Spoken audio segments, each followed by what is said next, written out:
If you have ever ended the day exhausted, frustrated, and wondering why the same behavior problems keep happening despite your best efforts, you are not alone. You have moved clips on the behavior chart. You have given warnings. You've taken away recess. You've sent children to the office. You've called parents. And you've created sticker charts, treasure boxes, and reward systems. Yet somehow, the disruptions continue. The truth is difficult to hear. Many traditional classroom management techniques are not effective.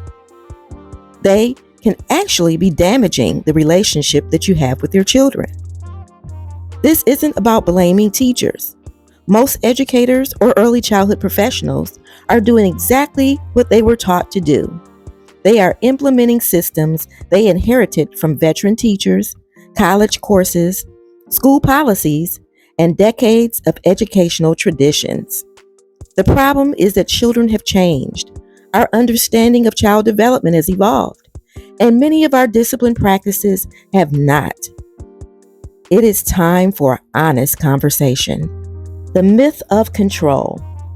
Many classroom management systems are built around one central belief. Good teachers control their classrooms, control the noise, control the movement, control the emotions, control the behavior. The teacher is expected to maintain order at all costs. But children are not robots. They are human beings with developing brains, limited self-regulation skills, emotional needs, sensory differences, and unique life experiences that they bring to the classroom every single day. When our goal becomes compliance rather than connection, we often create environments where children behave out of fear instead of understanding. A quiet classroom is not always a healthy classroom. Sometimes it's simply a classroom where children have learned that their voices are unwelcome. Punishment doesn't teach skills. One of the biggest reasons classroom management fails is that punishment is often mistaken for instruction. If a child struggles with reading, we teach reading. If a child struggles with math, we teach math. But when a child struggles with emotional regulation, impulse control, problem solving, or communication, we frequently punish them instead of teaching them. Removing recess does not teach conflict resolution. Sending a child out of the room does not teach self-regulation. Public behavior charts do not teach empathy. Detention does not teach emotional awareness. Children do well when they can. When they cannot, our job is to identify the missing skill and provide support. Behavior is communication. The question should not be, how can I stop the behavior? Instead, we should ask, what is this child trying to tell me? Traditional discipline often damages relationships. Relationships are the foundation of learning. Children are more likely to cooperate with adults they trust. They are more willing to accept correction from adults who consistently demonstrate care, respect, and understanding. Unfortunately, many discipline systems unintentionally damage those relationships. Public behavior charts can humiliate children. Constant criticism can create shame. Frequent punishment can foster resentment. Power struggles can erode trust. Eventually, the classroom becomes adversarial. Teachers begin viewing certain children as difficult. Children begin viewing teachers as people who are waiting for them to fail. Neither side wins. The child who feels disconnected from the classroom community is often the child whose behavior intensifies. Connection is not permissiveness. Children still need boundaries. They still need accountability. But accountability without relationship rarely produces lasting change. The compliance trap. Many traditional systems reward obedience rather than growth. The good students are often those who sit quietly, follow directions immediately, and rarely challenge authority. Meanwhile, children who ask questions, struggle with attention, have experienced trauma, or simply learn differently may receive a constant stream of negative feedback. This creates an unfair dynamic.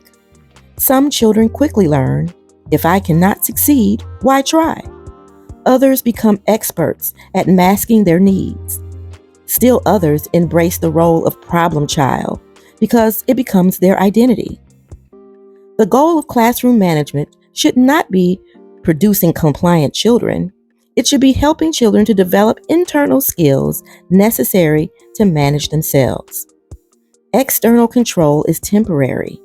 Internal regulation lasts a lifetime. The hidden cost of behavior charts. Behavior charts remain common in many classrooms. At first glance, they seem logical. Green means good choices, yellow means warning, red means consequences. But beneath the surface, these systems often communicate messages that children internalize deeply. I am bad. My mistakes define me. Everyone knows I fail. Imagine having your worst moments displayed publicly throughout the day. Imagine your peers watching your status change. Imagine carrying the label of the child who's always on red.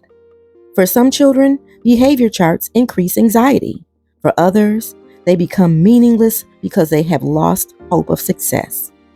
Behavior charts may change behavior temporarily, but temporary compliance is not the same as meaningful growth.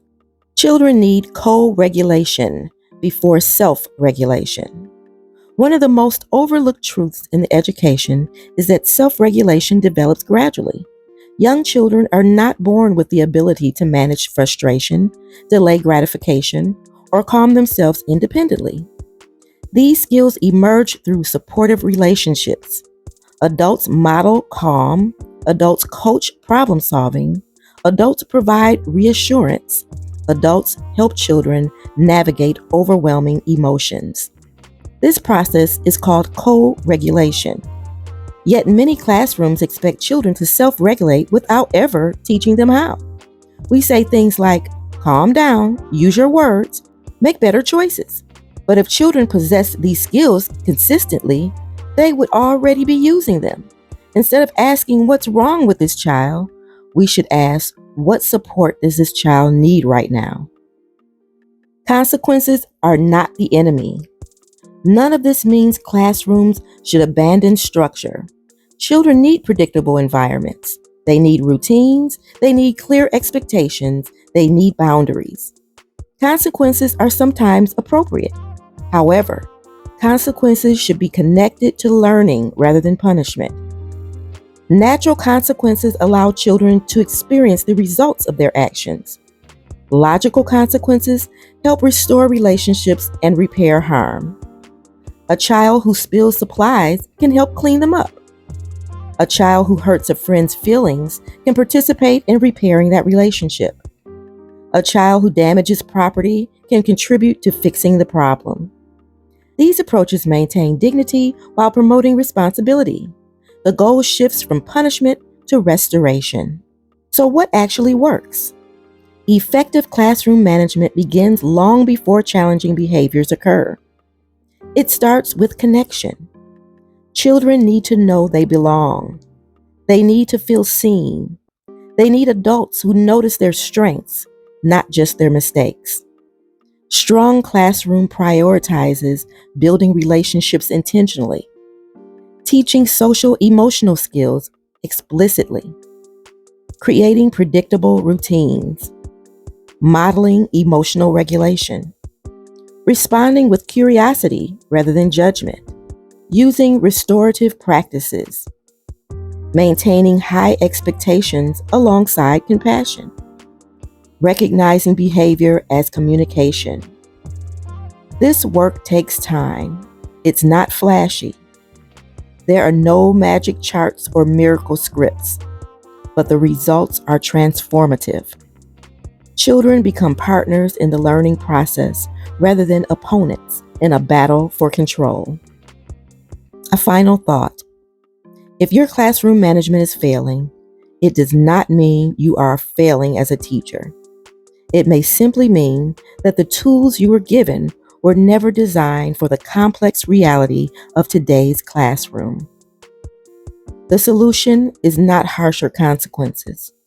It's not louder voices. It's not stricter systems.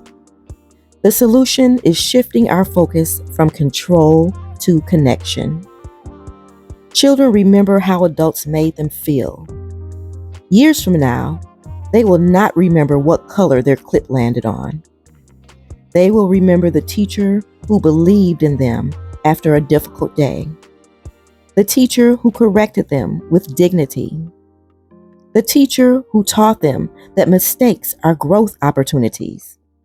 The teacher who saw behavior not as defiance to conquer, but as communication to understand. That is the kind of classroom management that changes lives.